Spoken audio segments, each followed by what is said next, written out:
Hey everyone, welcome to day 7 of 31 days of Halloween. That means we officially have 1 week's worth of Halloween videos up. So today's video is really cool. It is on Edward Scissorhands and I'm super proud of how this turned out. This one, although is not very glam, it's super pretty. I think it's so cool because it looks the least amount like me, and I feel like it was like the most character that I got into. So if you guys want to see how I got this look, then just keep on watching. What kind of Halloween tutorial would this be now without starting with some washable glue stick? So we're going to use the Elmer's non-toxic washable glue, and I'm going to comb my eyebrows up in the direction that they grow and then place the glue over it as we are covering up our eyebrows. Edward does not have any eyebrows. So I'm going to use the spoolie and brush them up in the direction that they grow once the glue is in them, and that way they will lay flattest on your face and you won't notice them as much. So next, taking a little bit of water on my finger, and I'm just going to smooth out the edges and any bumps or little patches of glue that would make it uneven on the actual brow.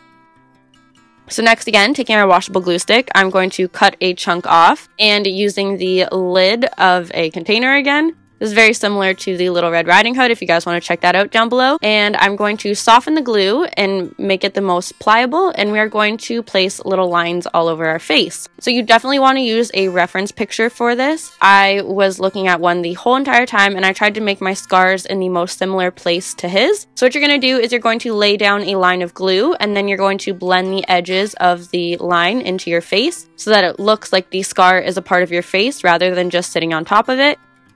And then you can again take some water on your finger and just soften the edges and help it blend a little bit better. So I'm going to be jumping around a little bit. So while I wait for the glue to dry on my eyebrows, I do a couple scars and then I go back with the next layer of glue on the eyebrows. So I did about 2 layers for this look, and I'm just repeating the exact same steps, but I won't comb in between now since the hair is glued flat to our face. And again, just using some water to smooth out the edges.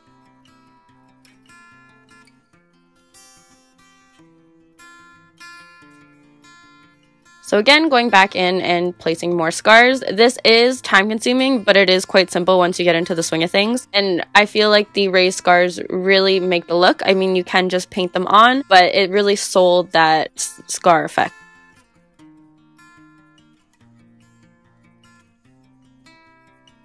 So next, taking my Tarte CC cream. So this is an orange color corrector, and orange helps cancel out blues and purples. So that's why I used it on my dark brows. And I just pressed it in rather than rubbed it so that we didn't lift up any of the work that we just did. And I applied about 2 or 3 layers of it. And while you can still somewhat see my brows through, it made a world of a difference, as you can tell.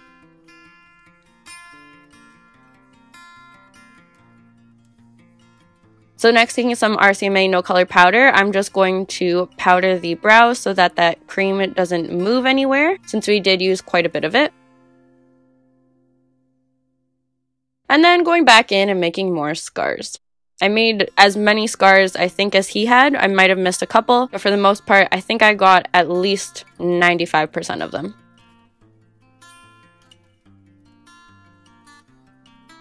Now for the nose scar, the nose actually has, it's indented, the scar. So I made the first little line and then I added the second line afterwards to make like the hole inside, if that makes sense. And then I just did the same thing by attaching the second line to the first one and smoothing out the edges.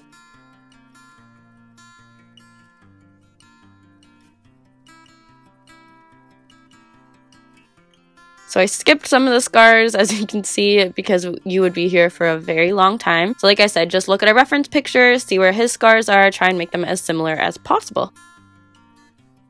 And it's just the same steps. So you're going to place the glue down, you're going to smooth it out with some water on your palette knife, and you're going to call it a day. So the one on his lip branches out. So again, I did the first line, smoothed that out and the edges, and then added the second line and just attached it.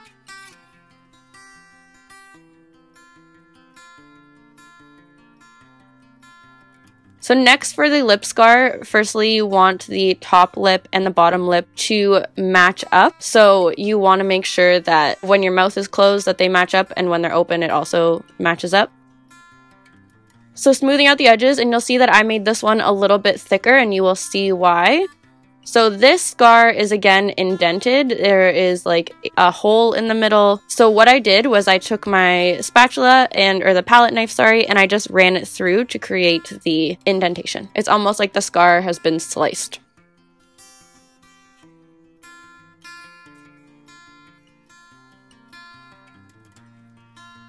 So again, doing the same thing for the eyebrow one. This is like the biggest scar that he has. And you'll see I'm making it quite a bit thicker than the rest of them. And again, running my palette knife through the scar. So next, taking the lightest shades of foundation that I have, and I just mix the two of them to create a more neutral tone because one is more pink and one is more yellow toned.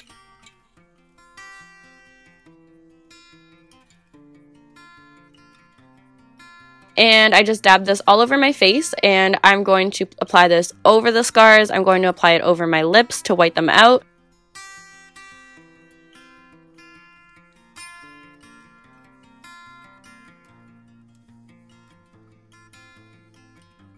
So just apply a generous layer of this all over your skin, and of course buffing it out with the Beauty Blender, or applying it with the Beauty Blender, I should say.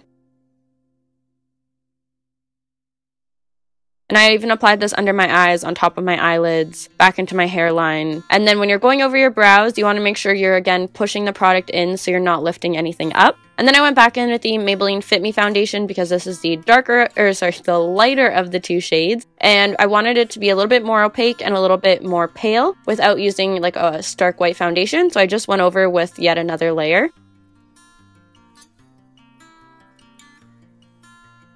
And you really want to make sure you get your neck. As well, you want to make sure you get your ears because your ears can show through the wig since it's short.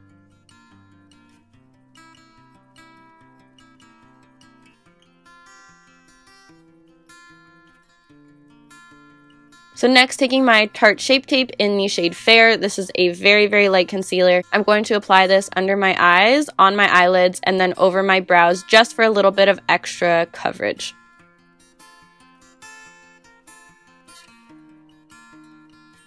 And you can see that that concealer really helped white out the rest of the brows.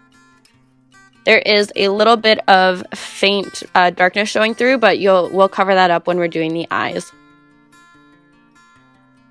Okay, next, taking my RCMA No Color Powder, we are going to set the face because we applied quite a generous layer of foundation, so it's pretty tacky. So don't be afraid to use quite a bit of powder here. We also want to make sure the scars and everything are matte as well, so it looks more like it's part of our skin.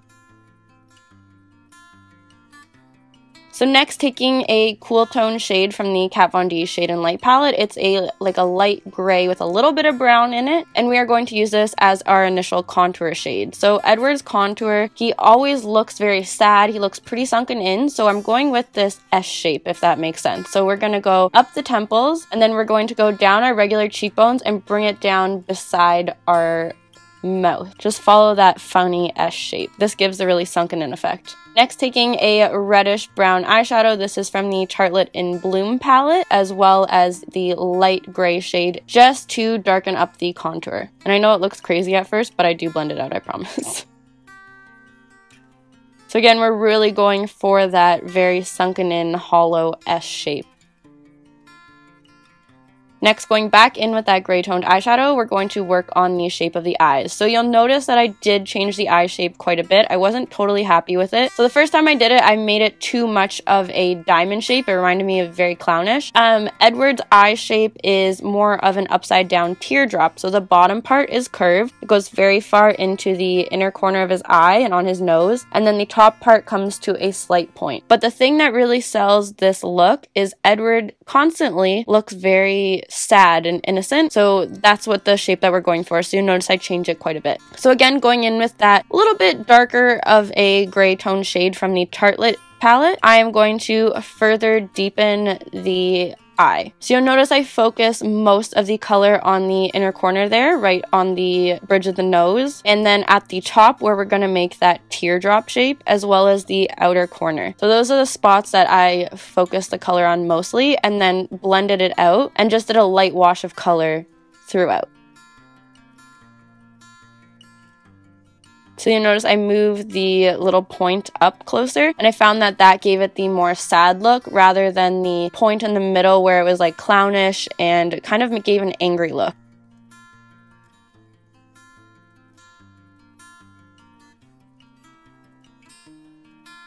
So like I said, I'm just going to keep deepening this up on those areas, and then I'm just going to very gently blend the shadow inwards. I kept the lid mostly bare, and that sold the kind of innocent, very sad looking look.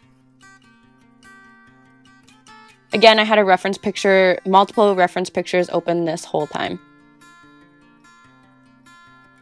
So next, going in with that reddish brown shade that we deepened our contour with, and again, just placing it in those areas that we want to be darkest with a very light hand. And if you put too much, I just took a clean blending brush and blended it out with that rather than putting too much product where I didn't want it.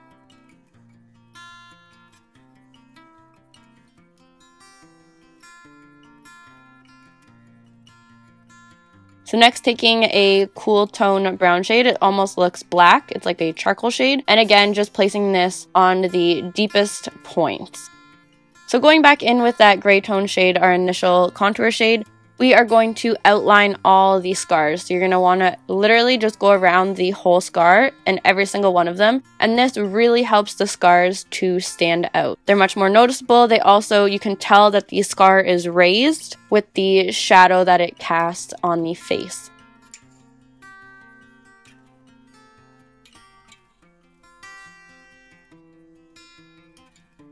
You just do this for all the scars, and I'm telling you, this step really brought everything together.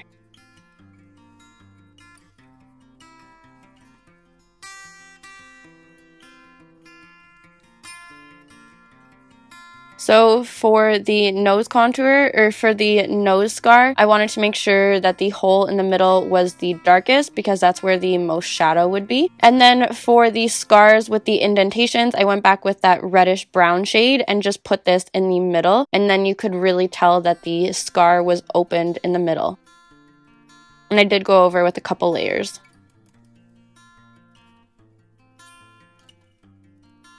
Next, going in with my Mehron black body paint, I'm just going to paint a collar on my neck because my jacket didn't go up that far.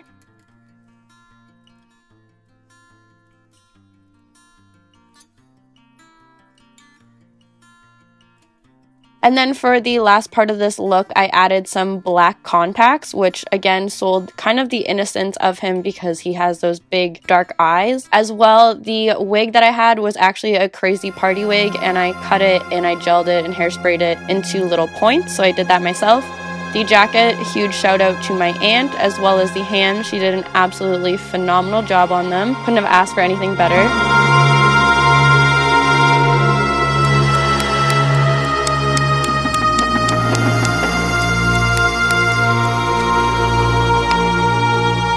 And that is it for today's look, guys. If you enjoyed it, be sure to give it a thumbs up, and do not forget to subscribe for the rest of 31 Days of Halloween. We still have 3 weeks to go, so there's plenty more videos to see.